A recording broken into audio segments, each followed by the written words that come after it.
Bhagavad Gita has been very close to me. So when I was a child, my grandmom, she actually knows Sanskrit and she used to take Gita classes in our native place in Kerala.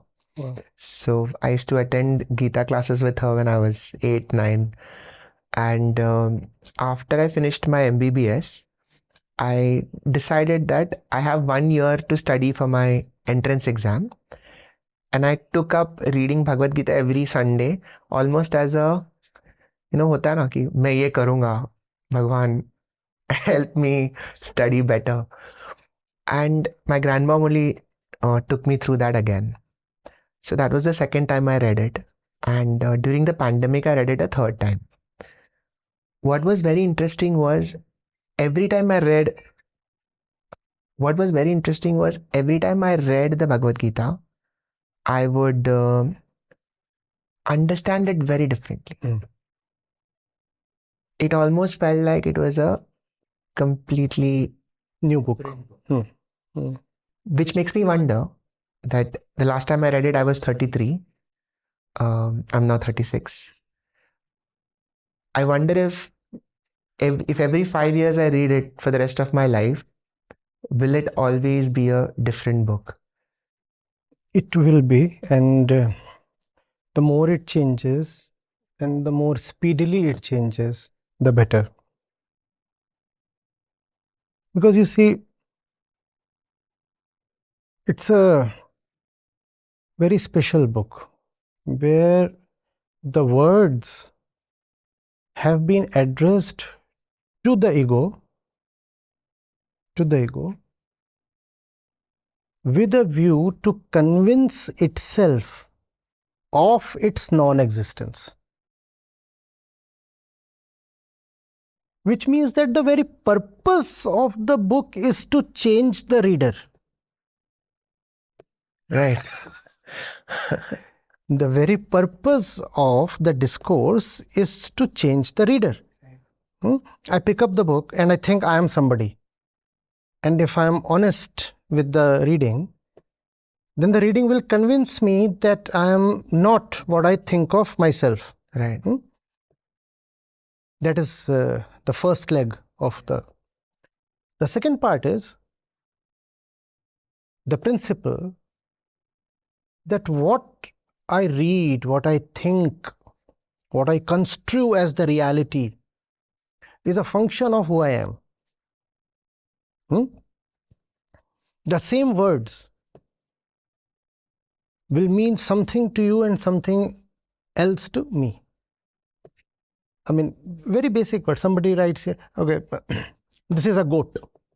This is a goat. And you might think of it as a pet, I might think of it as food. Right? Depends on who you are. Depends on who I am. Same words. Here is a goat. These words mean very different things to you compared to what they do to me. Yes.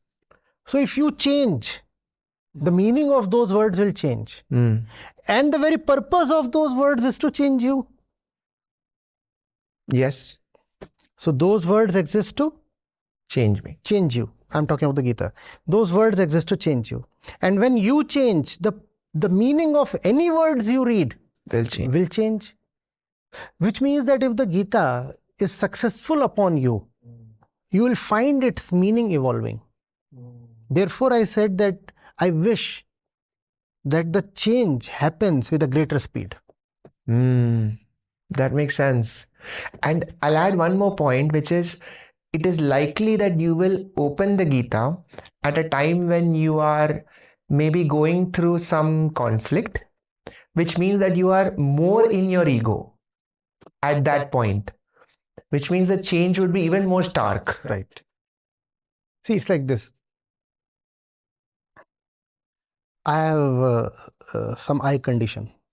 I cannot see properly. Right? Somebody gives me a particular tube, some ointment or something, or some drops. Given my eye condition, can I read what's there on the label? No. Or can I read those micro words that are usually there on such tubes and bottles? I can't. But it has been given, and for some reason, I decide to apply it. I do not know what really it is. Maybe I can read what's there in big and bold. Beyond that, nothing. So I have some idea of what it is, and using that idea, I apply it. And when I apply it, what happens? My eyesight gets better, and then I can see more of what I have just applied. And if I can see more of what I have just applied, I can read the instructions there. And next time I apply it in an even better way. And if I apply it in an even better way, then I'm able to read the whole thing even better. Right. So I get into a virtuous cycle. Yeah, you see, we are not talking of the tube, we are talking of the Gita. But the analogy is perfect because we are talking of seeing. Seeing. We are talking of seeing. Yes. One thing I really liked about the Gita the last time I read it was, for the first time, I noticed how the first chapter begins with a conflict. And the stage, the setting of the story is so beautiful that Arjun is in the middle. And on the one side is all the people who rely on him. Other side is the enemy, but they are also his family. And he is now conflicted that should he fight, should he not? And the rest of the book is about resolving that conflict. Now, in this case, the conflict seems to be a very big one, war. But conflict is something that we go through every day. Every minute. Should I call up my friend or not? Should I order Swiggy or not? Whatever. Everything is a conflict. And I had never noticed it before, but it suddenly felt that, oh, this is a very practical book. Very practical book. That it begins with a conflict. Right. You know, chapter 1 that you mentioned, Sri Krishna doesn't utter a single word. Wow. Really? I didn't notice that. Not a single verse. And that's what makes the whole thing so relatable. Chapter 2 starts with... Chapter 2 is... Shri Krishna Uvacha. Even in chapter 2, it's after a few verses that Sri Krishna comes in. So, chapter 1 is us, you and me. Right. Chapter 1 is there to bring us into the picture. Everybody is talking. Dhritarashtra is talking. Yes. Sanjay is talking. Yes. Duryodhana is talking. Arjun is talking. Sri Krishna is not talking. Chapter 1 is about us. That battlefield is our own lives. Right. People from all different places. And he's going to Bhishma and saying, we need to protect him. Yeah. And he's saying, look at that side, they appear mightier than us. Apprehensions, greed, attachments, everything is there. Right. And Arjun especially, very remarkable is this chapter 1. He comes up with two things. One, they are my friends, kin, kith. How do I fight them? They are related to me by blood. So that's physical conditioning. Even animals have that. They usually don't want to attack their own pack, their own tribe. Second thing that Arjun talks of is social conditioning. If this war happens, then all the Kshatriyas might be killed, and then what happens to our women? Probably the women will go to those who do not belong to our Varna or caste. And then what will happen?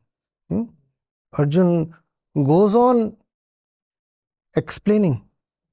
He says, the kids that will be born out of such illicit relationships, they'll not be qualified to offer the right rituals to our dead ancestors.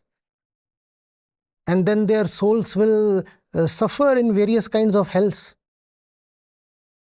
So now this is all this is religious dogma. All this is religious dogma.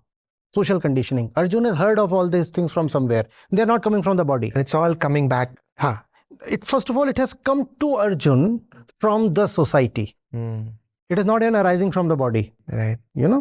that there are higher castes and lower castes, and that there are souls somewhere in the sky, and that if you offer the right kind of rituals, then those souls are appeased.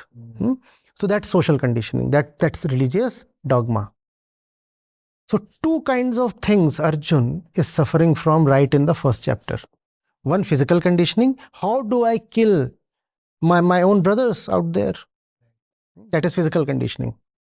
The second is social conditioning. Higher caste, lower caste, and the status of women. They are our women. How do we let our women go to the other side? And what about the kids that will be born? All kinds of... That sets the stage for what's going to come now. What's going to come now is a demolition of physical and social conditioning. I call it freedom from vritti and sanskriti. Vritti as in the physical tendencies, sanskriti as in the social culture. And that's what Krishna goes on to very successfully deconstruct. That's beautiful. So that's what the entire Bhagavad Gita is devoted to. Freedom from the conditioning of the body and the conditioning of the mind. And it's not at too many places that Sri Krishna directly exhorts Arjun to fight. That happens only rarely. Gita is about letting Arjun know who he is. In a very liberal way, Krishna says, if you realize who you are, then you will know what to do. I do not need to instruct you. I do not need to command you or school you. That's for kids. So Arjun is not even being motivated, let alone being instructed. He's being illuminated. Right. And that illumination enables him to do what he must. I had this thought that because of that conflict, Arjun is going through an anxiety attack. And there is a phrase that the hair on his skin is standing, his mouth has gone dry. Typical symptoms of an anxiety attack, specifically shivering, can't even stand, weakness, limbs are weak. So full sympathetic crisis. His adrenal gland is really active. Cortisol levels have gone up. Yes. He is now in that state of mind. He's panicking. Yes. And because of that, he is catastrophizing. He is only imagining worst case scenarios. He is imagining he's spiraling. And you can see that. So it's almost like you are listing the symptoms of an anxiety attack in chapter 1. Right. And later on, what comes in the next chapters, like you said, is an exercise in how to deal with somebody who's going through an anxiety attack. Because Krishna does not immediately say, hey, get over it. Or just get up and fight. Just get up and fight. Just do your job. It's not that straightforward. So I thought also, what a great framework to deal with somebody who's going through a mental health problem. In fact, again, see, the way the mind is classically defined is that it is an aggregation of objects and structures around your sense of self. So it's me, the I, at the center, you could say the linchpin. Yeah. And me being who I am, I accumulate a lot of stuff around myself, like one does in his home. And all that accumulation, that aggregation, and those relationships, that entire network is the mind. So any crisis of mind is actually a crisis of the one who accumulated the mind. Because mind is just objects, and objects in themselves are not conscious or sentient. Objects do not know anything. So it's never the mind that is agitated. The agitation of the mind is a symptom, not the central cause. It's the self that is not restful. And the only thing that makes the self not restful is absence of self-knowledge. So when the self, the ego, is not at rest, the mind will be agitated. The ego cannot be seen, but the mind can be experienced as the brain, and there can be very tangible and physical symptoms. Yeah. Nobody has ever seen the ego. But the mind is more tangible. And the brain, as we know, the brain is the body, it is very tangible. So we say the mind is agitated just because we cannot see the ego at the center of the agitation. So if the mind is not the root cause of agitation, if the ego is at the center of agitation, and if this diagnosis can be done, then the treatment of mind must begin with the treatment of the ego. For the ego to be treated, first of all, the disease has to be known, or the condition has to be known at least. The condition of ego is one of lack of self-knowledge. That is the very definition of ego, not even the condition. The ego is the self that does not know itself. So because the ego does not know itself, it is sick. It's a cultivated sickness. It's a fake sickness actually. The ego is not really sick. It's a sickness that it has just superimposed upon itself. It's the ego is struggling with lack of unity with. See, it's like this. I think of myself as a bird, and now I'm anxious that I cannot fly. The thing is, you are not a bird at all. The moment you realize that, the anxiety is gone. So lack of self-knowledge can lead to all kinds of anxieties. If I take myself to be what I am not, I'll expect myself to do things that I can't. And in today's world of social media, our identity has never been more fluid. Not fluid. You see somebody with a fancy car, you suddenly assume the identity of someone with a fancy car. And now not having a fancy car gives us sadness. And the problem with this fluidity is that it is an imposed fluidity born out of helplessness of the one it is being imposed on. What does this fluidity mean? It basically means that you can come and affect my identity in one way. Now you leave and somebody else comes and my identity becomes dependent on that one. This is the fluidity we are talking of. It's a state of helplessness. I'm not in charge of who I am.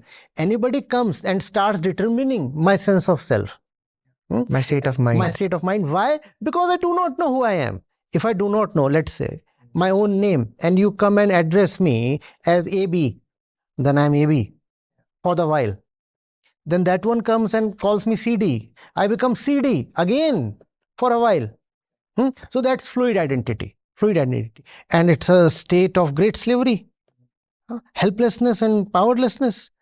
Just because I do not know who I am. But if I know that my name is something, why? You can come and address me the way you want. I won't even mind. It will be a nice joke. He too can address me the way he pleases to, and I won't even mind. And there will be no crisis within. Arjun does not know himself. He is a victim to both these conditionings, the social one and the physical one, as we all are. So I advise my students, first of all, see that you are Arjun. Because the Gita was instructed to Arjun.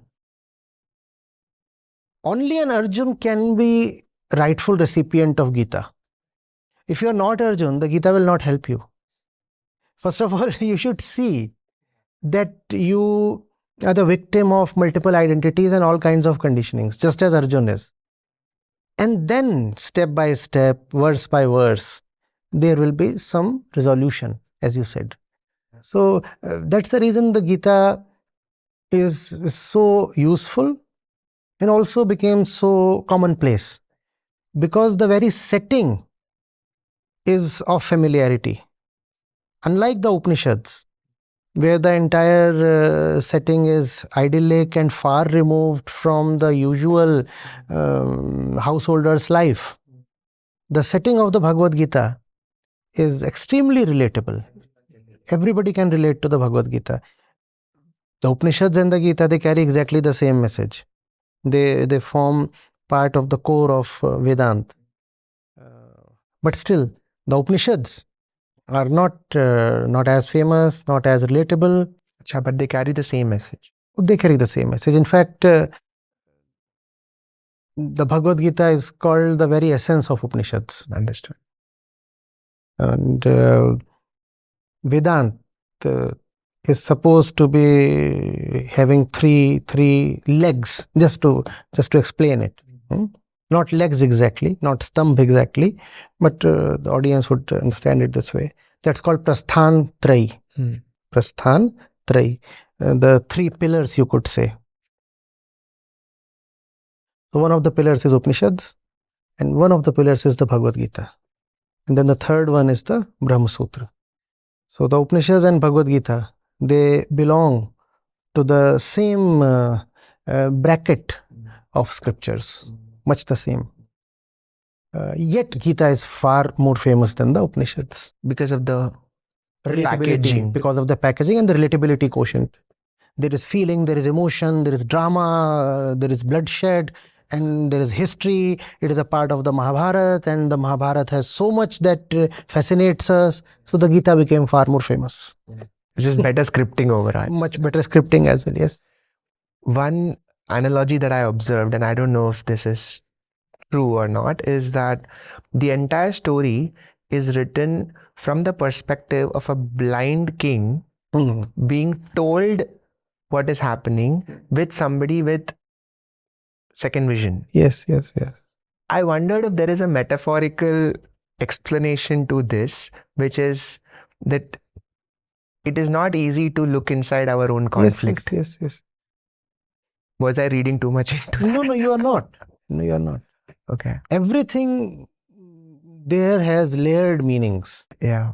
And the more we get unlayered, the more the layers upon the core meaning also just remove, and the core is uncovered.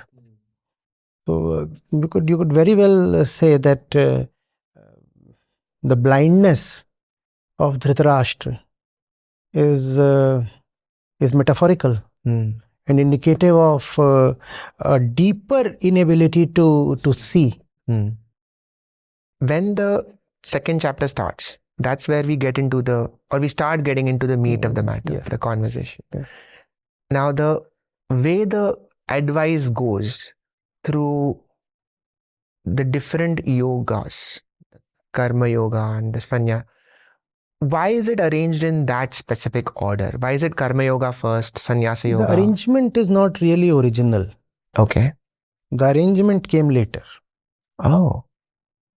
The division of chapters in this particular way, and particularly the naming of the chapters, that came later.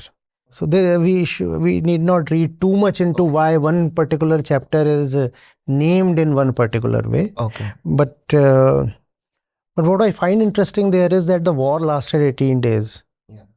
And there are 18 chapters. That is true. So was it one per day? Just cute little things to keep us engaged, and pointers and reminders that there is still something more to it. But one must not read too much into these things, otherwise one will miss the central message.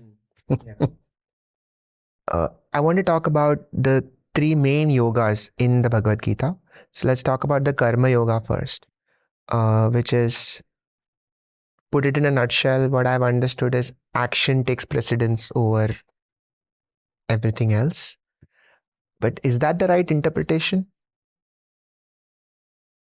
See, as we were saying, Gita comes from the legacy of the Upanishads. In fact, very strictly speaking, the Upanishads are placed higher than the Gita. The Upanishads form part of what is called the Shruti literature, revealed literature without an author. literature without a human author, Apaurusheya literature. So Upanishads come from there. Gita forms part of Smriti literature, where the scripture is the product of an author, a human author. It's a human creation. So the Gita forms part of Mahabharata, and Mahabharata is attributed to Vedvyas. So very, very strictly speaking, because Upanishads are Shruti and Gita is Smriti, the Upanishads are in some sense above the Bhagavad Gita. Though that is not practically how it is accepted, and it is also not useful to put it this way. But it's important to see that it's the message of the Upanishads that will reverberate through all the chapters of the Gita. It has to. The Upanishads are Gyan. What is Gyan? Gyan not in the sense of knowing about the world and this and that.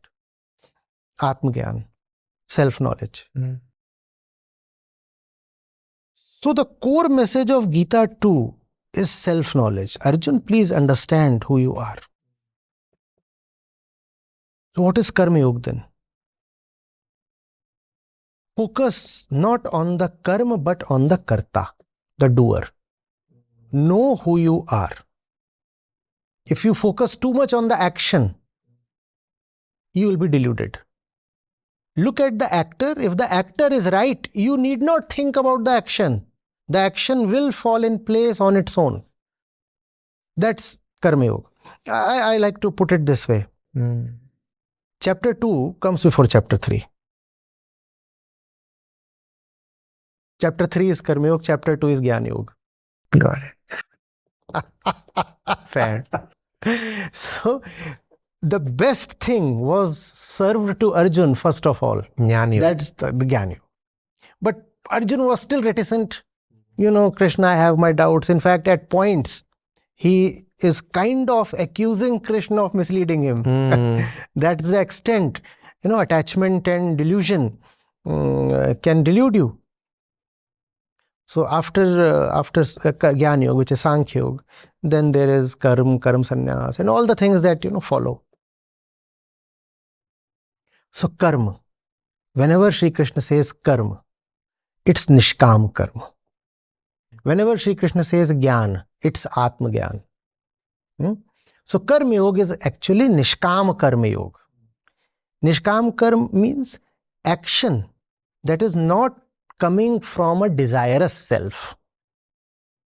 Action that is not coming from a desirous actor. And if you do not know the actor will remain desirous because we are born incomplete. Where there is incompletion, there is desire. Desire to be complete. If I do not know myself, I will remain incomplete, and therefore all my actions will be full of desire. Therefore, the only way karma can be nishkam is through Atma Gyan. You cannot have nishkam karma without Atma Gyan. Otherwise, your nishkam karma will be very superficial. On the surface, you might feel you are acting without desire, but there will be some lingering desire within that you might even not know of because you don't know yourself. And that desire is not something that can be fulfilled by just achieving the next target. No, it never gets fulfilled. It never gets fulfilled. It can get fulfillment only through getting negated. So today, in my heart, there are desires. Yes. There are things that I want to achieve in medicine, in social media, or whatever. Now, I cannot say that I will let go of these desires after I have achieved, say, 1 million on YouTube. There is nothing like that. No. Nishkam karma is not about not having desires. Nishkam karma, I repeat, is about not having desires coming from a point of incompletion. It's about the actor, not about the action. It's about the desirous one, not about the desire. You can have desires. I can have desires. You can have desires, but your core must be desireless. Then your desire will not be for your personal self. Then your desire will actually be auspicious for the entire world. Nishkam karma is not about not having desire. Shri Krishna does not use prescriptive language. No, do not desire. Just go and fight. No, not that way. So we said it's not about the action, it is about the actor. It is not about the desire. It is about the desirous entity. So it is about the desirous entity. Nishkamkar means the one who used to have desires has now known himself. And after you have known yourself, all the evil within is dropped, disappears, vaporizes. The only evil within is lack of self-knowledge. Once I know myself, I am clear about who I am. It's not as mundane as I am making it sound to be, but once you have known yourself, there is nothing called one knowing yourself. There is no end to it. But for the purpose of this conversation, I am putting it in simplistic terms. So once there is that, what could I call it? Purity within? Clarity. Or clarity within? Then in some sense you are entitled to desire. You are not even entitled to desire. You are obligated to desire. You are not even obligated to desire. You are free of all obligations. Now go ahead. Right. And just play. For instance, if my identity is an F1 car driver, and through my identity is that, I will desire to win the race because that is my identity. But you're saying that I can do that as long as my core self is detached. The entire wisdom literature is absolutely silent of what you can do, what you cannot do. It's totally silent on that. It's not prescriptive. It's not an instruction manual. I feel we are at the crux of something here, Yes. because if you crack this, Yes. So it's not about whether you can want that, whether you can achieve that, whether you should do this, whether you should do that. Is that allowed in your religion? No, we don't do these things. We are Jews, we are Christians, we are Buddhists or Hindus. No. That's not the way of wisdom. What you do, what you wear, what you eat, how you marry, whether you marry, we are not going to get into that. That's not the way of wisdom. We want to look at who we are. We want to look at who we are. And after that, whatever happens is auspicious. Fine. Who am I to tell you how to live? But yes, if you are struggling, I would probably come to you and throw some light on the way. You are struggling, you are stumbling, you are falling, you have hurt your knees. I would say, friend, here is a torch. There is some light, but you have to use your own eyes. And whether you want to use the torch is again your discretion. I'm not going to impose it on you. You have to do it yourself. So all wisdom literature is about enabling you to see. See what? First of all, who you are. You are. And what does that mean? Because if you repeat that phrase too often, it becomes very cliched, and who I am appears so mysterious, one gets lost in it. It's not about seeing who I am. It's about seeing who I am not and yet have become. I'm not this and yet I have become this. Many times you find yourself in situations where you almost feel like you're acting.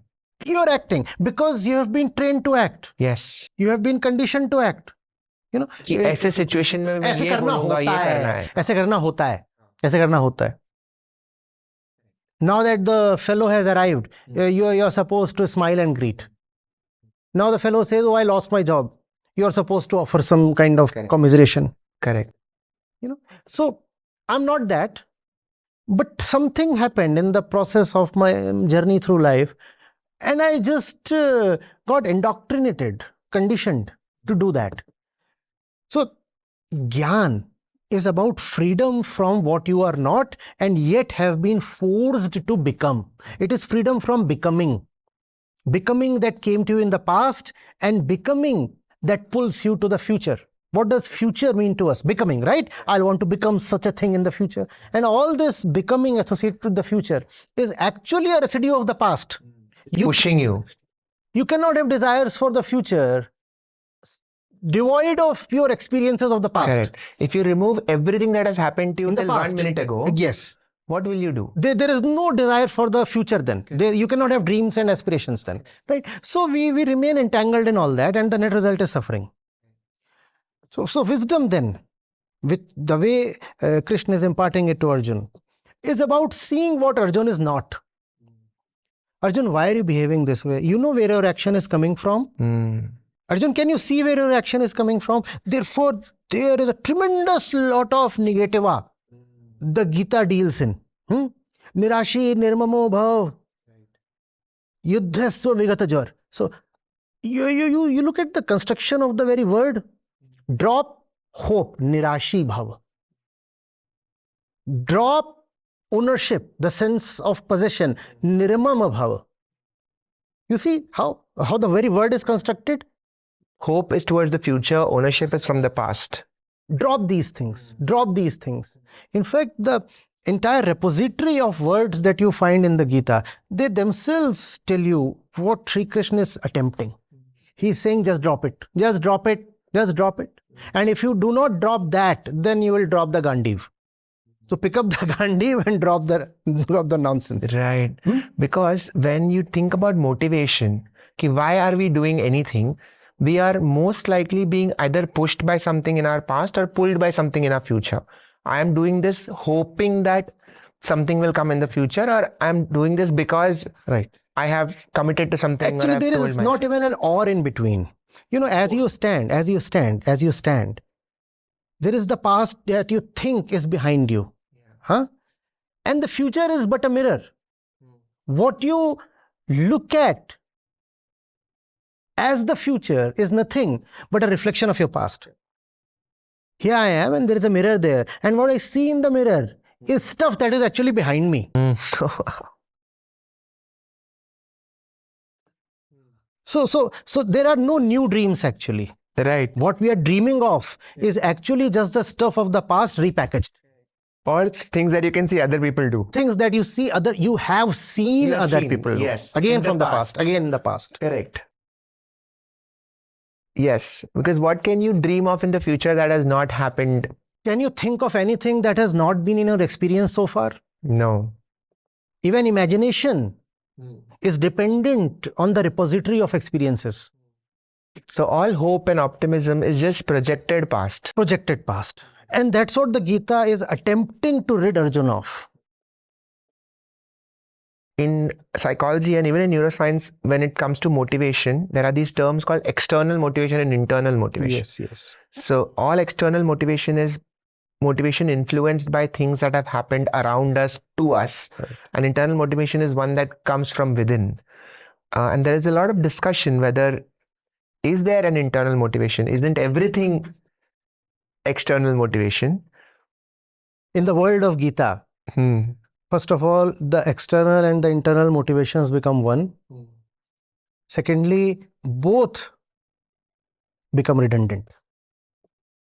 Krishna is not motivating Arjun. Krishna is illuminating Arjun. In fact, the very core of Gita is motiveless action. They'll put all motivational speakers out of business. Oh, they hate me. What do I do? Nishkam karma is motiveless action. What do I do? You are trying to motivate. Shri Krishna is saying motivation is nonsense. What do I do? Knowledge leads to action. The Jnana Yoga leads to Karmayoga. After that is renunciation. Actually, no, it's not even that. Knowledge does not lead to action. Knowledge makes action superfluous. In knowledge, you cease to bother about action. It's not that if you have the right knowledge, then you will do the right action. No, that's not the framework. Once you know who you are, you need not keep an eye on yourself. Because action still assumes will. Now there is no will. There is just a certain very peaceful completion. And after that, you can allow yourself to just play and flow. That's Advaita Vedanta. Go play. So if you gain the knowledge that you are water, you will flow. You will. If you gain the knowledge that you are a rock, then you will. And if you understand you are nobody, then there is no need to have prescriptive checks on yourself. Why else would you want to determine your action in advance? Why would you want to plan your action in advance? Only when, first of all, you have a model of things. To be free of ignorance is to be free of all models. Now you can act freely. Now you can act in ways that even you have not thought of. Now this kind of freedom, as you hear it, as you hear of it, does it not terrify you? It's scary. It's scary. That quantum of freedom, that immensity of freedom, where even you do not know what you're going to do next. Yes. It's horrible. And that's the reason why the real thing could never become massy.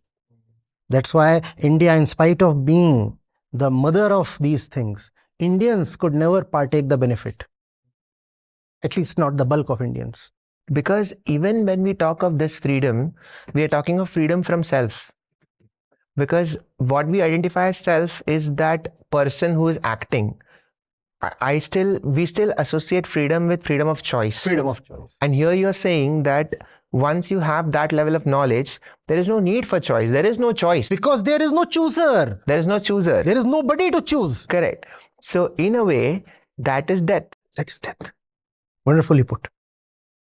And that death is something that wisdom literature sings so beautifully and so just tugs at your heartstrings. If you hear the saints singing of death, that inner death, jis marani se jag dare mero man anand, kab mari ho, kab bhete ho, puran paramanand. He is saying, the world is afraid of death, and that's what gives me joy. I want to die. And of course, he's not talking of physical death. He's talking of the inner death, the mahamrityu. That must come to you before the body falls apart. Ego death. The ego death. And that's the purpose of life. There is a term that is used in psychedelic literature called ego disillusion. And all psychedelic effects are measured on a scale of 5 parameters. So there is one called oceanic boundlessness. There is one called ego disillusion. There are 5 others. And ego disillusion is when you feel your ego dissolving. Who's there to feel? That's the question mark. All that is Maya. To feel that you are not. Who is the one feeling? It's like saying, I am silent. Then who is speaking? Who is there to utter that you are silent? Which reminds me of this conflict which is there in monotheistic religions about going to heaven. How will you go to heaven? See, that's a question that religious people so often fail to ask. Who? Who is going to heaven? Who? Who? Who? To whom? Whose? All those questions. They don't ask. Tell me about bhakti. Love. Love. Is it the same as surrender? Surrender to whom and by whom?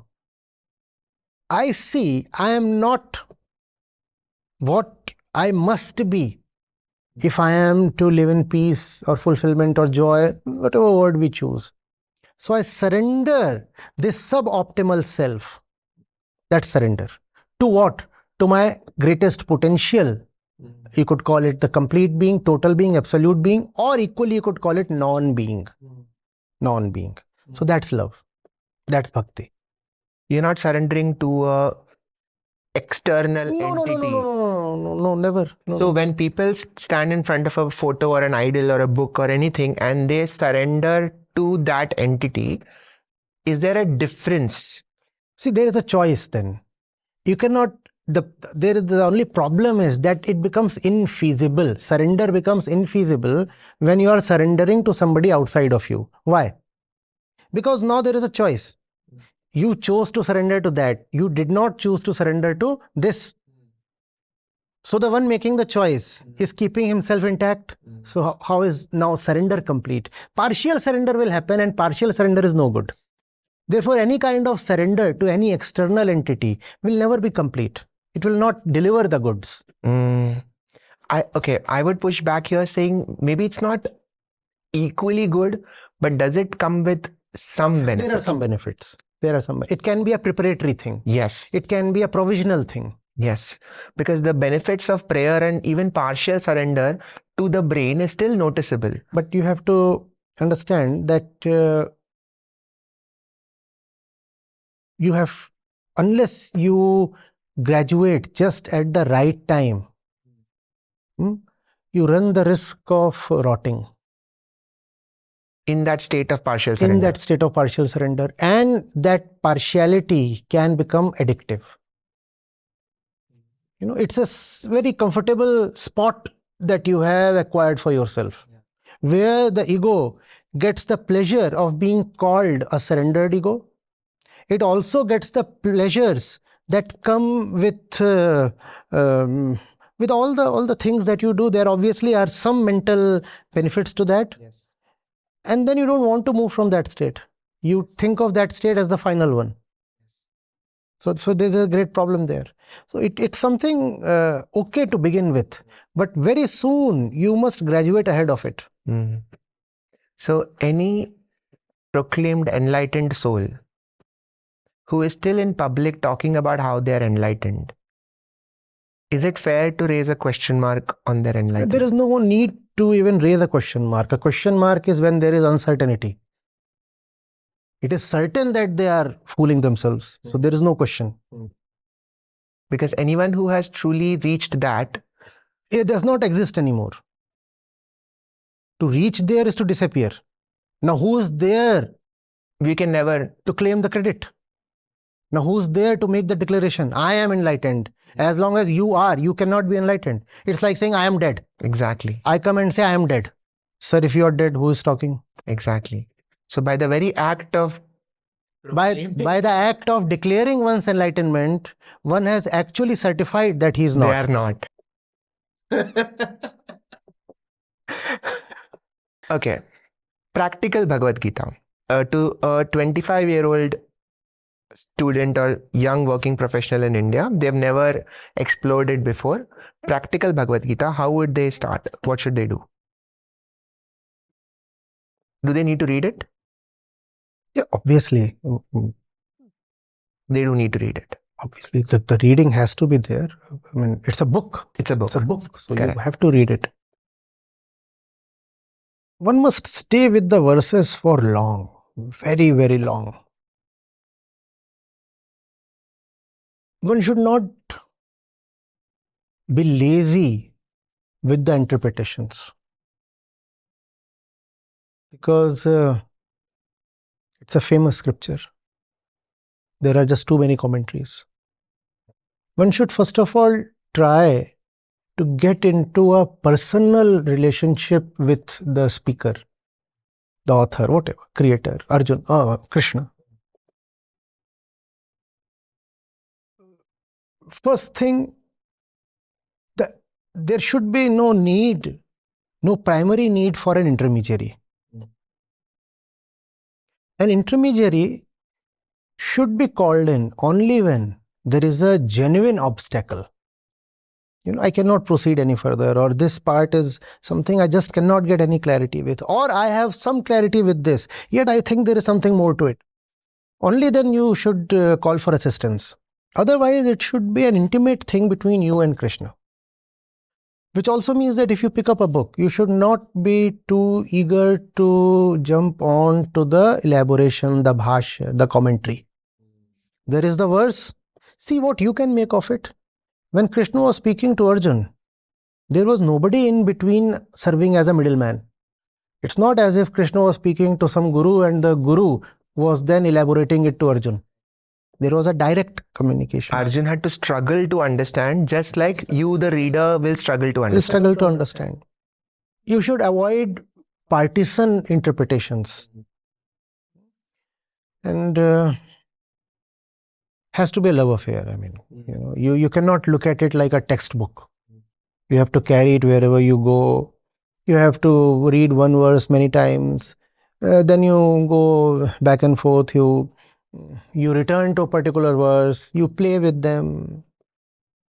One of the memories that I have from my childhood, I'm sleeping. I've fallen asleep with the Gita on my chest, huh? And it's open, and some of the pages, they either get dog-eared or a little, and then in the morning I get a bit of a scolding. What have you done to the Gita? In fact, I hardly ever followed any prescriptive way. It was a love affair between me and Gita, between me and Krishna, where I actually didn't want a middleman. I actually got slapped once. Was having my dinner with the book open by my side. So little bit of dal.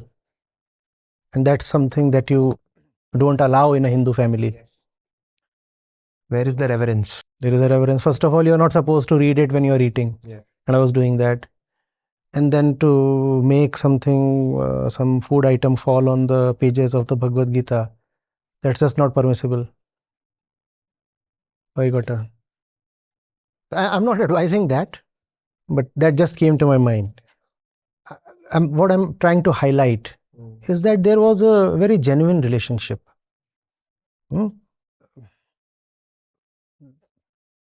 Try to get to the essence of what I'm saying. Like kids carry their dolls wherever they go. Sometimes they do that, right?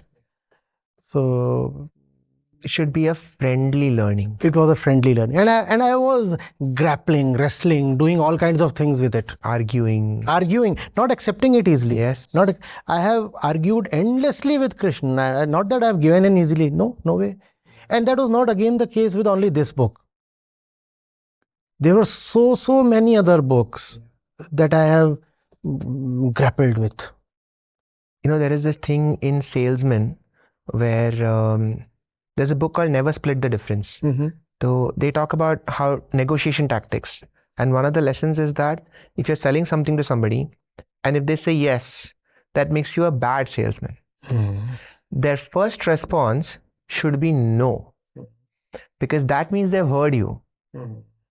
People will say yes just to get out of a difficult conversation. Yes, I'll buy it. But if you can elicit a no, that means you actually have their attention, and then you have to convince them.